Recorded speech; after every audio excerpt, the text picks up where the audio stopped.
Значи, какво се случи, брат? Опа, грешен стена. Какво се случи, брат? Значи, излизаме с Магито, ще излеме навънка, ходим с едно верче от Търново и изкарваме БМВ-то на Февето, защото той ми го и дал за няколко дена, в момента Опела не се кара. И аз излизам с БМВ-то, брат, в момента в който паля колата и вече излизам от бариерата на гаража. Колата, аз съм натиснал спирачката и чакам Магито да затвори бариерата и се качи в колата, брат. Усещам, че оборотите се дишават и те, брат. Колата прави вуду. Викам, какво става, брат? Поглеждам таблото, чек енджина свети, брат. Тръгваме, качваме с Магито, пълна газ на БМВ-то, то едва отлепи до 20 км в час, брат. Някакъв авариен режим.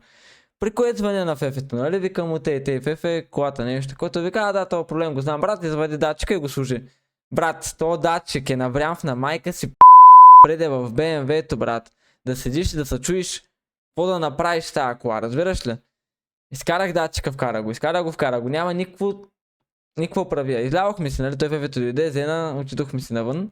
И после оставихме Магито, прибрахме я. И Фефето те ме оправяме колата. Отиваме ние в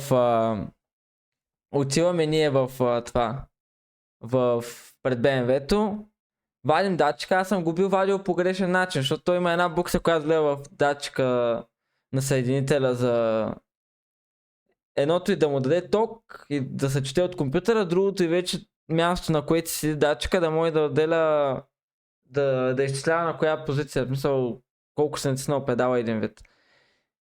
И аз го вадил там, където трябва да си седи да чете правилно, обаче не съм вадил буксата, която му дава ток. И какво се случва тогава?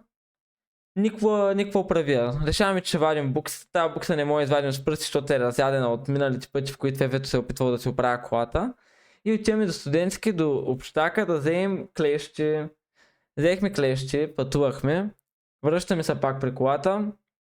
И изкарахме буксата без тези клещи. Следователно, ние до студентски сме ходили без абсолютно никаква причина. Мисля, нямаше никаква лойка. Сложихме буксата, вадихме акумулатор, връщахме акумулатор. И накрая това, което се случи, след като извадихме буксата и я вкарахме, пак беше така.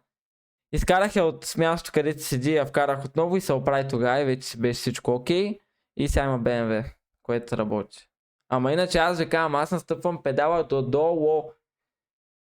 И никаква разлика. Тази кола не отлепяше. И такива работи.